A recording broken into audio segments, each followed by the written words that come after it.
Wag ka nang lumuha, nandirito na kami.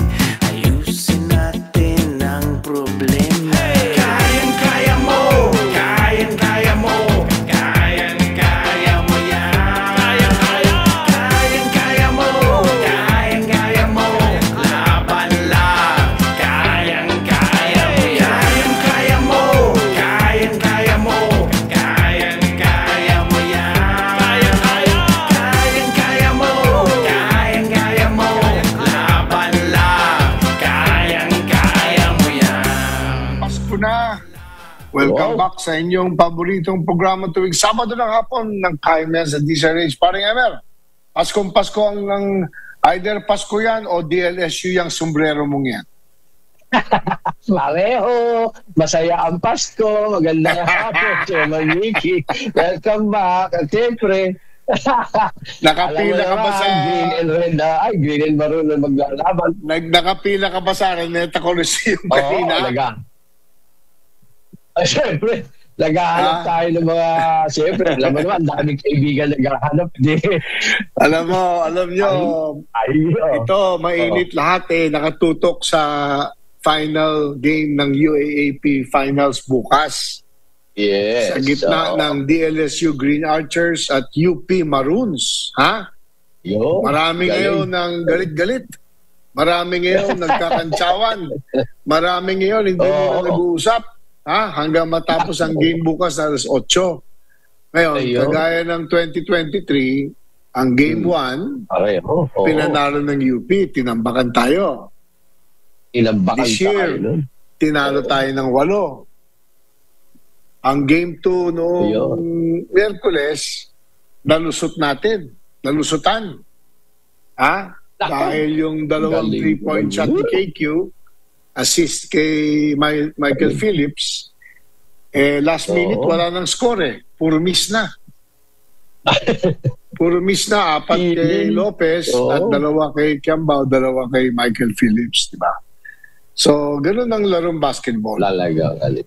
May the best man win. Lahat ng tinabaho nila itong season na ito, lahat magko-concentrate sa bukas ng alas 5:30 ng hapon. So, kahit sabihin mo medyo tense, pagkatapos ng laban, bati-bati na ulit. France na ulit. Pasko na Pasko na. At kung sino man ang manalo, yun talaga, di ba? Pasko na. Ang talagang naghanda, pinaghandaan, hindi na pressure, kasi yung 5 players sa loob ng court, yun ang magdi-decide ng resulta ng laban. Yung coach nga, di ba, magagaling pareho, si Monteverde ng UP, si Topex Robinson ng Lasal. Hanggang doon na lang sila di ba? Kaya sabi ni Coach Topex, yung last few minutes, hindi na niya malaman kung ano nangyayari kasi at pinaubayan na niya. Pinaubayan na niya sa 5 player. Ayun, nasa loob. Kayo ang nasa loob. Kayo ang magde-decide ng resulta nito. No? Kaya good luck sa DLSU Green Archers at sa mga taga-UP Maroons. Ating spolang ng bayan. Yan. At may matalo. Matalo sa bukas na umaga ng Lunes, magsimba na tayo dahil simbang gabi na. Pero nakita ko mas madalas magbanggit ng dasal yung mga taga-Lasal. Ay, nako kanina nga, nag-gando na kami sa circle, nakiganon na ako, sana maabol. Nagdala kami ng Holy Mass talaga every morning. Spirited. Ayan. So, abangan niyo yan, mga kababayan. Nandito nga ako sa area ng Canlaon sa Bacolod. Mabuti na lang yung hangin habagat, kaya papuntang sur ang abo. Pero marami tayong mga kababayan dito nangangailangan ng tulong kasi na-evacuate at tuloy na nag-aalborotong ito si Canlaon. So ipagdasal natin na hindi masyadong maapekto yung mga tao dito. No? Yes, kasi nature yan eh. Sabi nga nila, Emer, yung abo ng bulkan, pag bumagsak sa lupa, tiyak yung lupang yun lalong lalago. Kasi meron natural na ano yan, di ba? May natural na fertilizer na dala yan. Alam mo yung pinatubo, marami lugar doon sa Pampanga, Tarlac, Zambales. Gumanda. Noong una, siyempre natakpan ng lahat, no? Natakpan ng abo. But after many years, lumago ang tubo. Lumago ang lahat ng mga pinaplant yan. Kaya magtatagal, ang dami niyan. Oo, kaya tingnan natin, no? Sa oras natin 4:12 ng hapon, may balita ata mula sa Department of Agrarian Reform na meron na namang 1 milyon na tinanggal ng mga agrarian reform loans sa 3 Davao Region Farms. O yan. 3 agrarian reform beneficiaries sa Davao ay mga kahinga. Yan. Wow. Dahil na-condone o tinanggal ang 1 milyong piso na each sa kanilang mga utang. Binanggit ni Rodolfo Torrejos ng Barangay Sirawan, Torre District, Davao City na nawala na yung 1.827 million loan sa unpaid amortization from the land previously provided by government.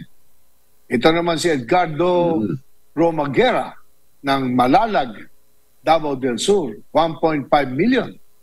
Ito namang isa. Sino ba ito? Taga-tubig, Emer. Ay nako, habang si Rico M. Masaglang ng Barangay Malaglag Tubig, Santa Maria, Davao Occidental, ay nakalaya sa kanyang 1.58 million na utang.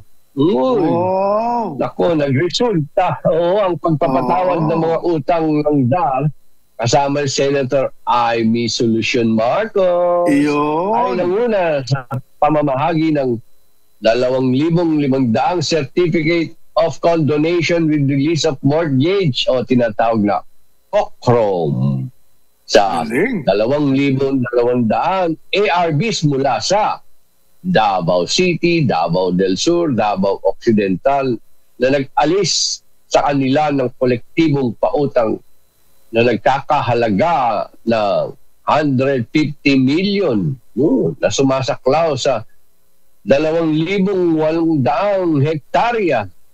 Ang kaganapan ay nangyari noong Miyerkules, Disyembre 11 ngayong taon sa Digos City Gym. Ang laki-laki, alam mo, partner, laki-laki ng Davao Peninsula. Ang laki niyan. Ang laki nga ito. Kagaya nito. Si Moises Lidres, 63 years old, ng one of the COCROM recipients mula sa Kidlawan, Davao del Sur. May titulo pa na 8,800 square meters. 112,509 ang natanggal sa utang niya. Wow. Ano sabi? Sabi niya, ang kondonasyong ito ay malaking tulong sa aming mga magsasaka. Hindi po ito basta papel lamang.